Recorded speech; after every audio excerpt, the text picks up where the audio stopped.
Hello दोस्तों, सदाबहार अवधी गीत में आपका स्वागत है। आज मैं आपके लिए एक कौसानी माँ का गीत लेकर आई हूँ। चलिए सुनाते हैं।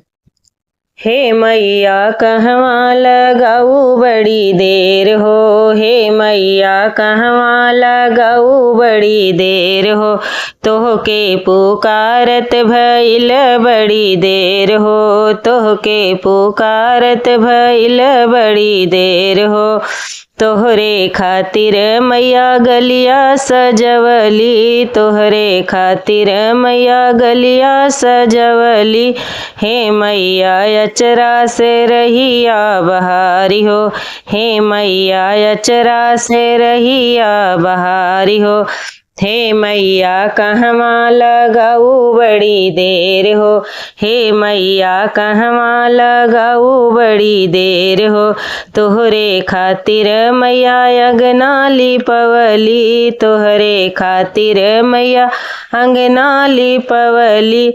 हे मैया मोतिन झालर लगाई हो, हे मैया मोतिन झालर लगाई हो। हे मैया कहवा लगाऊ बड़ी देर हो, हे मैया कहवा लगाऊ बड़ी देर हो।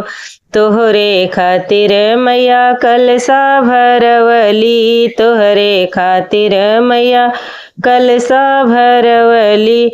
हे मैया ऊपरा से दिया ना जलाई हो, हे मैया ऊपरा से दिया ना जलाई हो।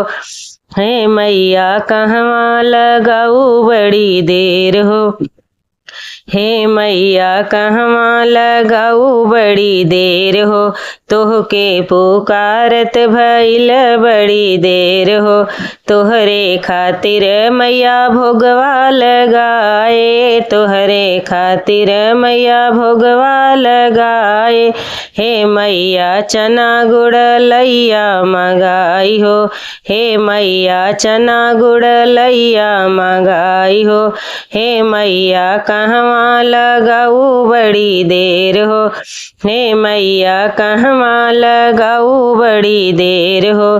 तोहके पुकारत भइल बड़ी देर हो, तोहरे खातिर मैया गोतिन बोलवली, तोहरे खातिर मैया सुहागिन बोलवली। हे मैया सिंदूर बिंदी रंग ना लगाई हो, हे मैया सिंदूर बिंदी रंग ना लगाई हो।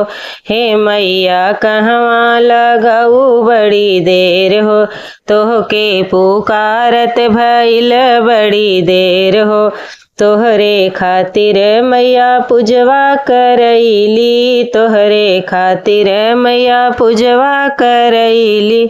हे मैया तोहरी महिमा बखान के, हे मैया तोहरी महिमा बखान के।